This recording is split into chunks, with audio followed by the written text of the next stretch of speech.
నమస్కారం, మీరు చూస్తున్నారు హెచ్ఎన్9 టీవీ. కావలి పట్టణంలో 78వ స్వాతంత్ర దినోత్సవ వేడుకలు ఘనంగా నిర్వహించారు. ఈ కార్యక్రమానికి ముఖ్య అతిథిగా కావలి ఎమ్మెల్యే కావ్య కృష్ణారెడ్డి పాల్గొన్నారు. ఆర్డీఓ కార్యాలయంలో నిర్వహించిన ఈ కార్యక్రమంలో చిన్నారుల నృత్య ప్రదర్శన ఆకట్టుకుంది.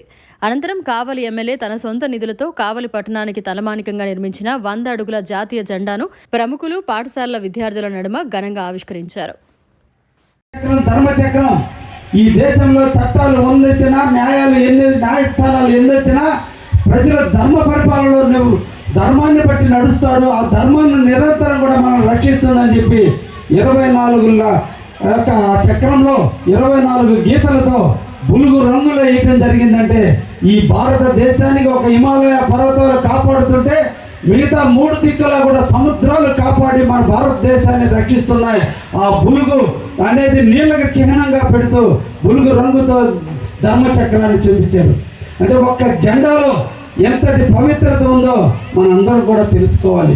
ఆ జెండాకి సెల్యూట్ చేస్తున్నప్పుడు, ఆ జెండాలో ఉండే 3 రంగులు చూస్తున్నప్పుడు మన హృదయం ద్రవించాలి, మన హృదయం పులకించాలి. కారణం, ఎంతమంది మూర్తులు ఇస్తే ఈరోజు మనం మనిషిగా బతుకుతున్నాం. ఏ ఒక్క చిన్న ఊర్లో చిన్న ఇబ్బంది పెడితేనే తట్టుకోలేం.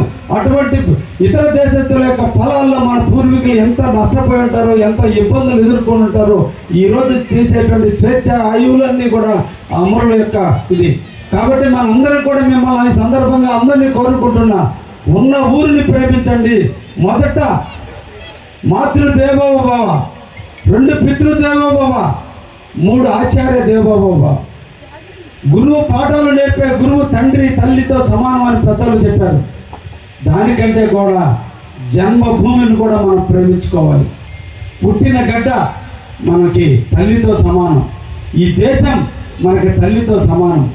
అందుకనే ఈ రోజున మనందరం కూడా ఒక ఆలోచనతో ముందుకు రావాలి.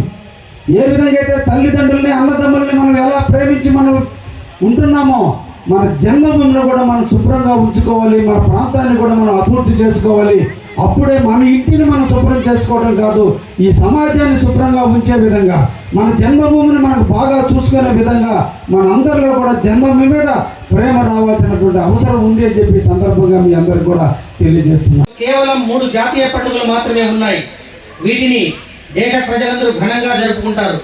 1 స్వాతంత్ర దినోత్సవం, 2 గణతంత్ర దినోత్సవం, 3 మహాత్మా గాంధీ జయంతి. స్వాతంత్రం తర్వాత భారతదేశం ప్రపంచంలోని అతిపెద్ద ప్రజాస్వామ్య దేశంగా అవతరించింది. దాదాపు 2 దశాబ్దాల పాటు బ్రిటిష్ వారు ఈ దేశ పౌరుల్ని బానిసలుగా చూశారు. వారికి వ్యతిరేకంగా దేశ స్వాతంత్రం కోసం మహాత్మా గాంధీ, జవహర్లాల్ నెహ్రూ, సుభాష్ చంద్రబోస్, చంద్రశేఖర్ ఆజాద్, భగత్ సింగ్ వంటి స్వాతంత్ర సమరయోధులు మార్గదర్శకత్వంలో ప్రజలు ఉద్యమించారు. వీరిలో కొందరు అహింసా మార్గంలో పయనిస్తే మరికొందరు హింసా మార్గంలో కూడా పోరాడారు. అయితే బ్రిటిష్ వారి నుండి స్వాతంత్రం పొందడంలో గాంధీ మహాత్ముని పాత్ర అత్యంత కీలకమైనది. ఈ క్రమంలో భారతదేశం తన 78వ సంవత్సరం స్వాతంత్ర దినోత్సవం ఆగస్టు 15, 2024న జరుపుకుంటున్నది. ఇది 1947 నుండి 77 సంవత్సరాల స్వాతంత్రాన్ని సూచిస్తుంది. స్వాతంత్ర దినోత్సవం రోజున పాఠశాలలు, ప్రభుత్వ కార్యాలయాలు, బహిరంగ ప్రదేశాలలో త్రివర్ణ పతాకాన్ని ఎగురవేయడంలో ఈ రోజు ప్రారంభమవుతుంది. ఆ తర్వాత దేశభక్తి గీతాలు పాడటం, సాంస్కృతిక ప్రదర్శనలు జాతీయ భావం నింపుతాయి.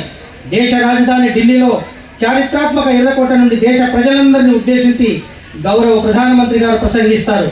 దేశం సాధించిన విజయాలను ప్రతిబింబిస్తూ నిరంతరం ప్రగతి ఆవశ్యకతను విశదంగా తెలియజేస్తారు. స్వాతంత్ర దినోత్సవం అనేది గతానికి సంబంధించిన వేడుక మాత్రమే కాదు, దేశం ఉజ్వల భవిష్యత్తు కోసం ఎదురు చూసే అవకాశం.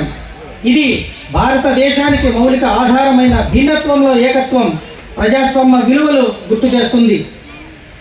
ఈ రోజంతా భారతదేశ గొప్ప సాంస్కృతిక వారసత్వం, వైవిధ్యాన్ని ప్రదర్శిస్తూ దేశవ్యాప్తంగా వివిధ కార్యక్రమాలు, కవాతులు జరుగుతాయి. ప్రజలంతా స్వాతంత్ర ఉద్యమంలో పాల్గొన్న స్వాతంత్ర సమరయోధులకు నివాళులు అర్పిస్తారు. దేశం పట్ల తమకున్న భక్తిని చాటుకుంటారు. అంతేకాదు, దేశ ప్రగతి ముందున్న సవాళ్లను అంచనా వేసుకుని వాటిని సమర్థవంతంగా ఎదుర్కొనే విధంగా భవిష్యత్ కార్యాచరణకు ఒక ప్రణాళిక రూపొందించుకునే సమయంగా ఉపయోగపడుతుంది.